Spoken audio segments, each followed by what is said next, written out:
Próxima parada, cine. Se sube el colectivo Seba Magallanes.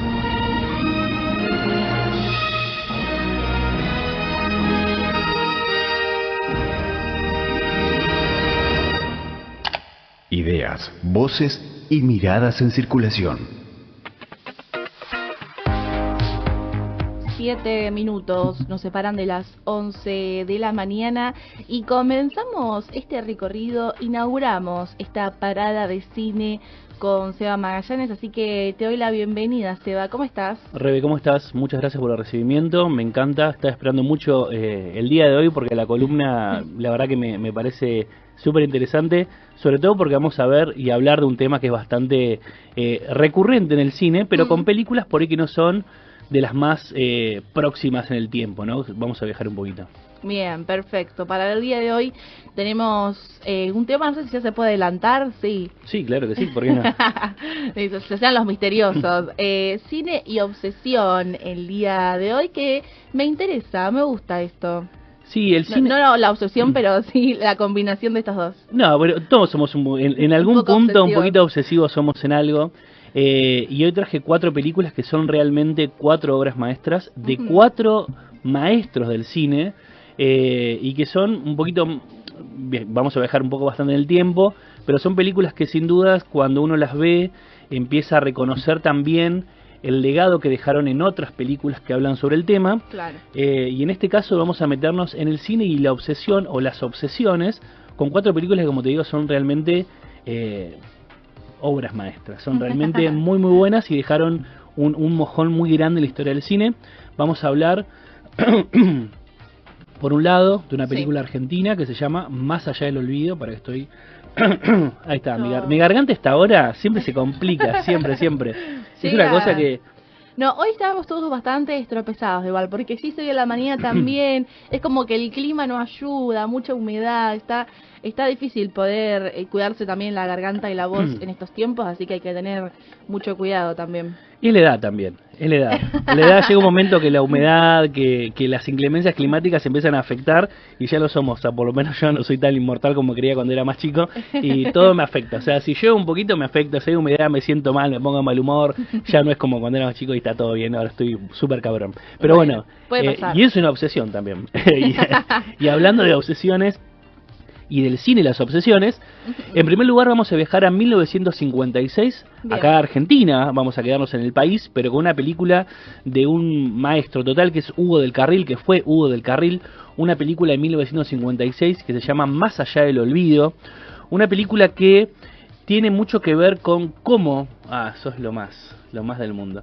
Ahí me lo llevan agüita, muchas gracias. Perfecto. Una película que, como te digo, es realmente muy, muy interesante porque es una película que empieza a plantear este tema de las obsesiones a través de sus personajes y vamos a ver a nuestro protagonista que está interpretado por el mismo Hugo del Carril, un tipo que está casado, de buena posición y demás, su mujer muere y un tiempo después conoce a otra mujer que es exactamente igual que su mujer. El tema es que su mujer que falleció era como de alta sociedad, de alta alcurnia, qué sé yo, y la mujer que conoce es una mujer que trabaja en la noche, es una trabajadora sexual. Entonces se obsesiona tanto con esta mujer que en esto de querer sacarla de ese lugar, de llevarla a su mansión y demás, empieza como a dejar de lado lo que esta mujer también quiere, ¿no? O sea, a dejar de lado la personalidad de la mujer, más allá de que se veía como su mujer que había muerto, esta nueva persona que asume como el lugar, queda totalmente relegada de todo lo que siente. Entonces, este hombre se obsesiona tanto con esta mujer que se olvida que es una persona y le empieza a ver casi como un reflejo automático de su mujer, hasta inclusive de una manera medio fantasmagórica, ¿no? Es una película que es interesante porque en 1956 las películas en Argentina no todas hablan de estos temas, si bien hay algunas que sí, pero estas destacan por este tema. Y por un lado, destaca esto de que la película despierta en el protagonista este deseo y esta obsesión de amar a alguien que ya no existe, pero a través de un cuerpo sustituto. O sea, estoy amando a mi mujer, a mi esposa, que está supuestamente en el cuerpo de otra persona porque se ve igual, pero sé que no es ella. Y aún así quiero convertirla, quiero cambiarla, quiero que se maneje como era mi esposa en su momento. Y también empieza a hablar esto del control y anular totalmente la identidad de esa persona, ¿no? Y es interesante por cómo se empieza a mostrar la película y cómo este nuevo personaje empieza a reaccionar y decir, mirá, yo no soy esto. Sí. Vos no vas a lograr que yo sea esto porque yo no lo soy. Y hablamos también de esto que se puede interpretar como una especie de duelo patológico, ¿no? Sí. Cuando uno empieza a proyectar o empieza a ver en otros a este ser que perdió, a este ser amado. La película en un clima totalmente medio expresionista, porque Hugo del Carril en esta película empieza a utilizar algunas técnicas de expresionismo alemán, que son el tema de determinadas sombras, contraluz, contrastes y demás, en un cine blanco y negro. Empezamos a ver todo un relato que está muy marcado y que tiene que ver no solo con cómo, o sea, no tiene que ver con qué nos está contando, sino cómo nos están contando. Con esto que te decía recién, ¿no? Con ciertas sombras, con los espacios, con los tiempos. Inclusive hasta se podría interpretar que esta película tiene alguna reminiscencia de algo de lo gótico, ¿no? Y realmente es una película que es muy interesante porque en 1956 Hugo del Carril plantea este tema sobre la mesa, que unos años después otro gran maestro plantea una película muy igual que está en esta lista, pero es interesante porque muchos dicen que esta película es como si fuese la versión argentina de esta otra que vamos a nombrar ahora, que no la quiero adelantar todavía, pero salió 2 años después. Y está bueno porque quien hizo esta otra película no es cualquiera, es realmente un maestro de maestros. Wow, impresionante. La verdad es que esto es como esta película como una historia de amor también, de cómo transitar el duelo, tiene como muchas aristas, además de esta obsesión, ¿no?, que tiene uno de querer encontrar ese otro en todos lados. Sí, en realidad tiene una forma extraña por momentos de transitar esto que vos decís, el duelo, pero de no poder entender que, bueno, su mujer ya no está más. Claro. Y que más allá de que esta otra persona se ve físicamente igual, hay muchos puntos que chocan. Por ejemplo, la forma que tiene de relacionarse, cómo esta otra mujer nueva que aparece en su vida se plantea y dice, mira, yo no soy una señora. Dice, las cosas que vos haces no son de una señora, o sea, como hablando de una señora bien. Claro. Pero yo no soy una señora, dice, yo soy otra persona, quiero tener otro tipo de autonomía. Sí. Pero bueno, más allá de eso, la película después tiene un desenlace que es muy interesante, pero si no la vieron, se las recomiendo, se llama Más allá del olvido, es de 1956, de Hugo del Carril, una película para mí que es de las mejores del cine argentino, porque primero lo tiene a este maestro detrás de la cámara, y es una historia realmente muy muy interesante. Claro, detrás y en la cámara, ¿no? Porque y en la cámara también, claro, porque es protagonista, ¿no? Hugo del Carril dirigiendo, pero a la vez también protagonizando la película. Y tremendo. Eso está buenísimo, sí, claro, porque es algo que lo vemos más seguido ahora, quizás en los últimos años, pero que protagonice y que dirija la película realmente es fascinante. Bien, entonces para introducir este tema, Más allá del olvido, para aquellos que se prenden recién. Por otro lado, vamos a otra película del mismo año, de 1956, de quizás el director que tengo más estudiado porque me encanta. Estoy hablando de Stanley Kubrick, un director que muchos lo conocerán por muchas de sus películas, pero hay otras tantas. Kubrick tiene una filmografía que es extensísima, quizás algunos se quedan con, no sé, Odisea del Espacio, La Naranja Mecánica, El Resplandor o alguna más, pero tiene una filmografía que es muy grande y es muy variada. Es un director que, si bien tiene un estilo, algo que lo caracteriza, tiene películas que bordean todos los géneros, ¿no? Bien. Esta película de Killing o Casta de Malditos es una película de 1956 que lo tiene, bueno, Stanley Kubrick como director, y es una película que para muchos es la mejor película de Kubrick. ¿Por qué? Porque en esta película se empiezan a ver un montón de clichés o de condimentos que va a empezar a repetir en sus películas, que tiene que ver con la obsesión y con el control. El cine de Stanley Kubrick se caracteriza porque sus personajes pretenden tener el control de las cosas, pero finalmente, por una cosa o por otra, lo pierden. Y ahí hablamos de esta obsesión por el control, y en este caso por querer cometer un crimen perfecto, el plan perfecto, claro. Un robo que se va a dar en esta película, donde el protagonista empieza a armar un equipo, empieza a armar determinados roles para las personas que van a intervenir en este robo, pero de una manera muy meticulosa, un plan que él cree que es un plan perfecto, y se enfrenta con las eventualidades que siempre pasan, que uno no puede controlar, ¿no? Estas cositas que algo sutil te cambia todo y todo lo que tenías muy armado, muy controlado, perdiste totalmente el control de todo. Esta película se caracteriza porque la obsesión de su protagonista... Uy, estoy hecho plata. el día de hoy estábamos medio complicados con la voz también. Decía que Maggie también hoy se sentía mal de la garganta, así que es generalizado esto. Sí, en realidad me emocioné con la película. Te decía, esta película se caracteriza porque la obsesión del personaje es igual a la obsesión de Stanley Kubrick. La obsesión por los detalles, por hacer todo perfecto. Y lo que vemos en esta película es como un ladrón arma este equipo para cometer un robo, robar un hipódromo, robar la recaudación de un hipódromo, y ver en este relato que nos va contando con diferentes partes y con una narración no lineal, cómo a veces el error más insignificante puede destruir totalmente la lógica perfecta y la obsesión que tiene nuestro protagonista o el director para hacer que este objetivo que tiene sea perfecto. Por otro lado, vemos la codicia, ¿no?, del dinero, ¿no? Porque el motor para lograr este robo, para poder llevar adelante este episodio, era el dinero, ¿no? Robar la recaudación, que va de la mano con esto de manejar los tiempos, ¿no? Manejar, entra uno, sale otro, hay que entrar en este momento porque si no la seguridad y qué sé yo, y por algo tan pequeño que aquellos que vieron la película ya saben de lo que estoy hablando, pero los que no lo vieron no se los quiero adelantar porque es una película que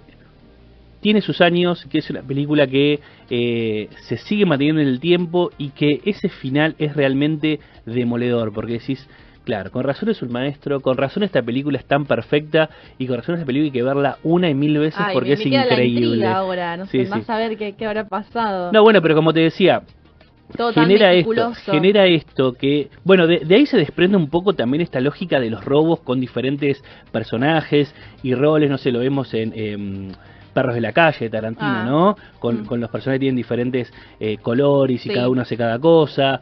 Muchas de las imágenes de esta película sirvieron de inspiración para otras, como no sé, por ejemplo, las de Batman, la del Guasón, del Joker, de Heath Ledger, esto que están todos con máscaras, esas máscaras están muy inspiradas a las máscaras que utilizan estos ladrones en la película de Killing de Stanley Kubrick. Nada, una película que es realmente muy interesante y que refleja tanto la obsesión del protagonista como la obsesión del director por hacer una pieza perfecta que a veces por algo mínimo o por algo realmente grande, pero que está por fuera de nuestras posibilidades, nos termina cambiando los planes totalmente de todo.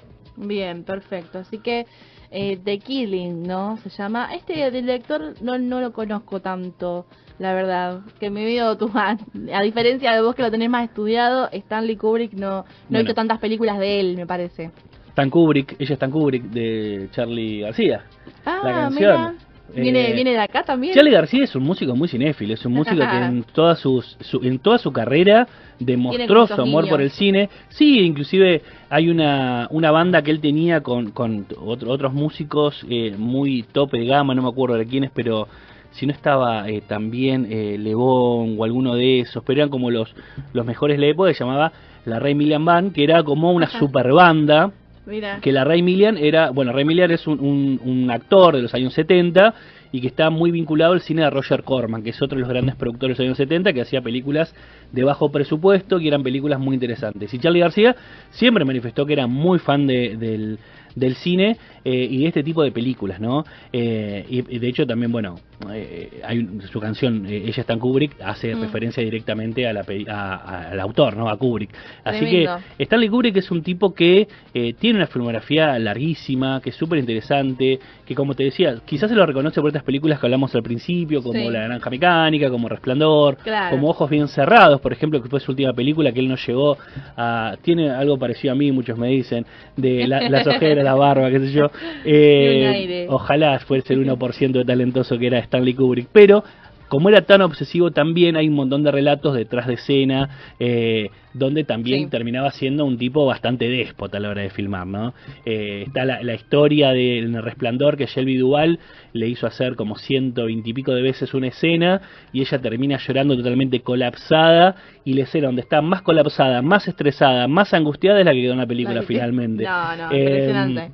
Y con los años, siempre fue muy cancelado el director. Dice, che, pero al final el tipo era un misógino, era un violento, era un desastre. Pero Shelley Duvall en un documental terminó diciendo esto de que sí, la verdad la pasé re mal, estuve internada, estuve medicada, pero lo volvería a hacer nuevamente porque... No. pero bueno, que yo, es una especie de síndrome de Estocolmo, ¿no? Esto de terminar acompañando a lo que te generó una angustia o en este caso dolor. En fin, Stanley Kubrick para mí es un director que es increíble, tiene una filmografía vastísima y excelente. La recomiendo muchísimo, si no lo conoces, mirate algo, mirate lo más nuevo, lo más viejo. El Resplandor básico, eso sí, en La Naranja Mecánica, hasta ahí llega. Claro. Bueno, El Resplandor es basado en la novela de Stephen King y de hecho la película de Stanley Kubrick es muy diferente a la novela. De hecho a Stephen King no le gustó para nada la película nunca, siempre estuvo en contra, siempre fue la gran pelea, ¿no? El tema que... Las adaptaciones. No, y aparte del tema es que Stanley Kubrick ya era Stanley Kubrick cuando hizo El Resplandor, o sea, no tenía por qué hacer la versión igual que Stephen King. Él agarró una idea y la desarmó y la armó perfecta y quedó increíble la película. Después Stephen King hace la película de su propia novela, pero es una película olvidable, que no está buena, porque el tipo es un gran escritor, no sé si es tan buen director, pero es un gran escritor. En fin, Stanley Kubrick es un director que para mí me parece clave y necesario para verlo. Bien, perfecto. De esta manera continuamos con esta parada de cine, en este caso cine y obsesión.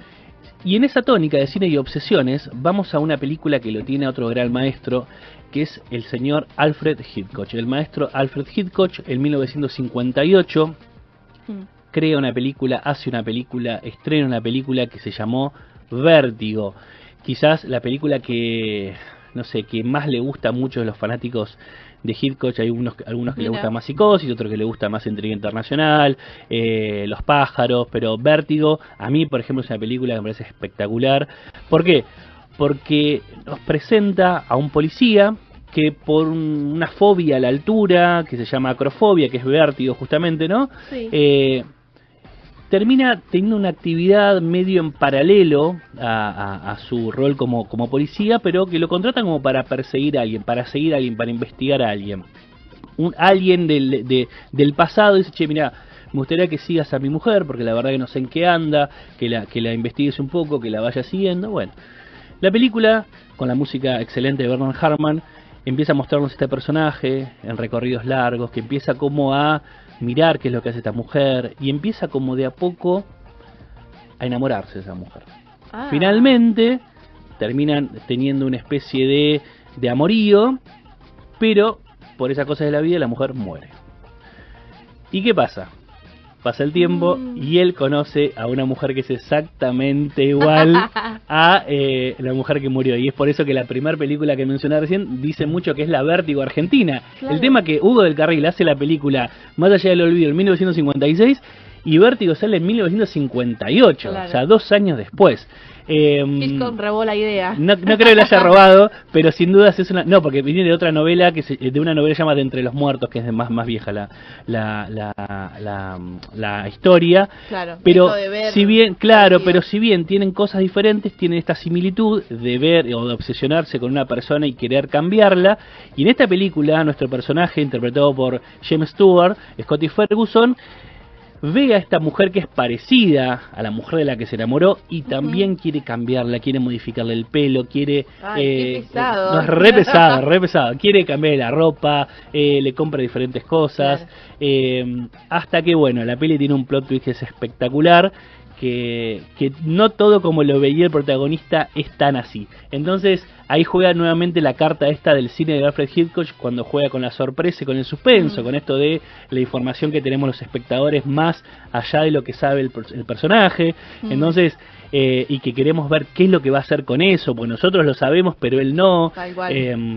Es una película que maneja la obsesión de una manera increíble, maneja esto de esta tendencia al voyerismo, ¿no? A mirar o a sentir placer por ver qué es lo que está haciendo el otro, muchas veces sin necesariamente intervenir, pero estar ahí medio chusmeando, metido en la vida del otro, en trabajar esto de cómo este hombre intenta moldear a esta otra mujer según la fantasía que tiene de su amor que sigue ahí presente, y por otro lado esto de el miedo o el vértigo que él tiene, que se le desarrolla al principio de la película, que se lo puede hacer una analogía muy directa con el miedo que él tiene frente a lo incontrolable, a la pérdida de control, ¿no? La obsesión Mira, llevada al extremo, que cuando perdemos el control de eso, cuando ya no tenemos el volante de eso para poder manejarlo, nos entramos en un foco totalmente de crisis y shock porque perdemos el control de las cosas. Bien, si tiene algo fantasmal o de terror o es puramente policial casi. No, es un policial, pero sí, tiene algo fantasmagórico, tiene algo, alguna cuestión ahí. Por esto como de los muertos, que se muere la pareja, pero él ve a otra persona, no sé,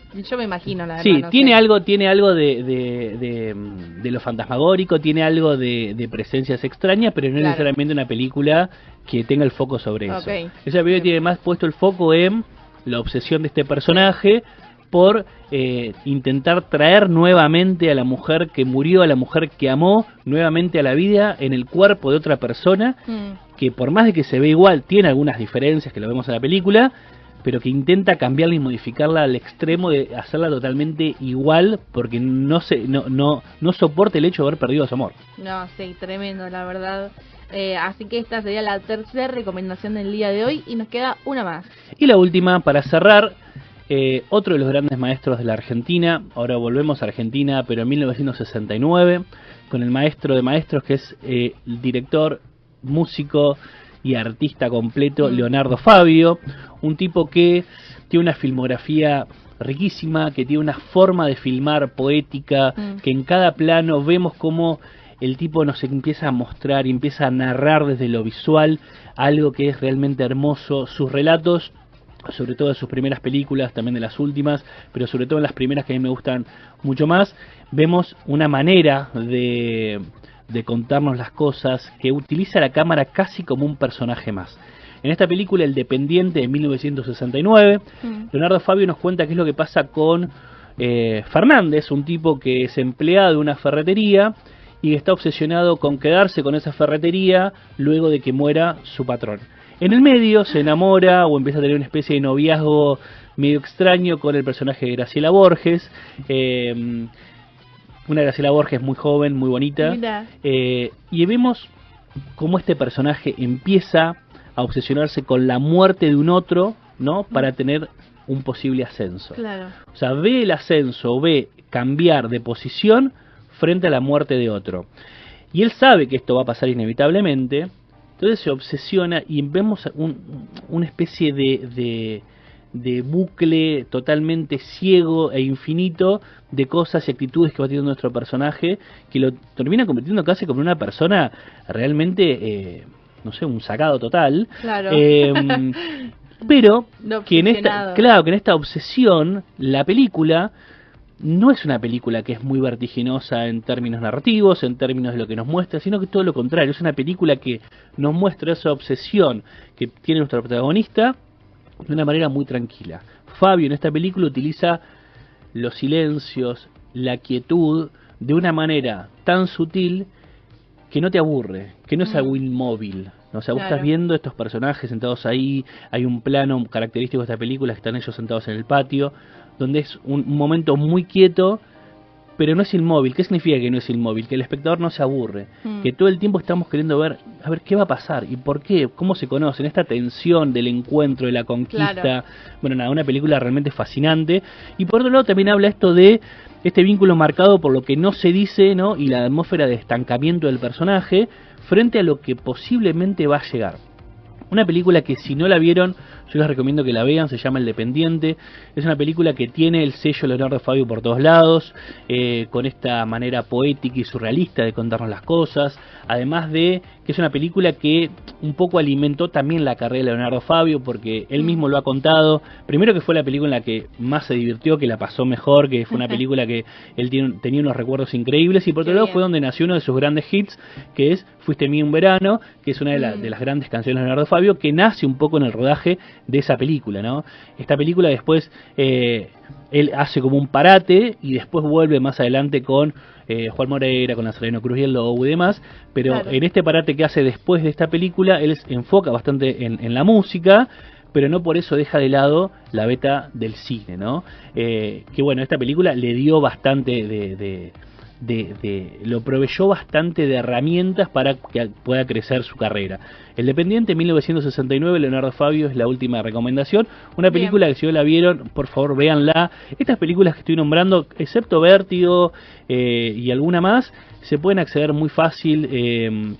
The Killing, capaz que no, pero más allá del olvido de estar en YouTube, The Killing por ahí, si no está en streaming ven el palo, Vértigo lo mismo, El Dependiente, bueno, nada, lugares donde pueden haber estas películas que, nada, si pueden, tómense el tiempo, encontrarse con estas obras, no van a quedar decepcionados, porque son películas que realmente fundan de cierta manera los relatos y por otro lado son obras totalmente excepcionales. Bien, tremendo, la verdad, las películas de hoy, que bueno, dos eran del 56, una del 58, otra del 69. Si querés las repasamos todas rápidamente. Sí, me gustaría. Hoy hablamos de cine y obsesiones. Hablamos de Más allá del olvido, de 1956, de Hugo del Carril, una película fascinante. Las 4 películas son realmente obras maestras. The Killing o Casta de Maldito, Stanley Kubrick, una película de 1956.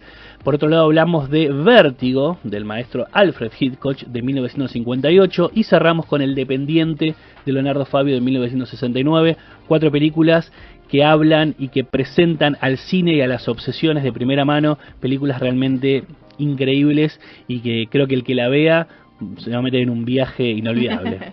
Bien, buenísimo. Queremos también que si las ven del otro lado, también tienen alguna recomendación, que nos escriban al 15 500 200, más que bienvenidos. Así que te agradecemos, Seba, por traernos esta columna el día de hoy, por tomarte el tiempo de prepararla para nosotros. Gracias a vos, disculpen al principio que la garganta empezó como a jugar una muela pasada. Ahora estoy bien, ya arranqué bien. Sí. ¿Ves? Entro en calor, ¿viste? Una vez que entro en calor ya la garganta dice, bueno, vamos a hablar un rato. Pero si no, al principio está como medio que no quiere arrancar. Bien, Seba, nos encontramos la próxima semana.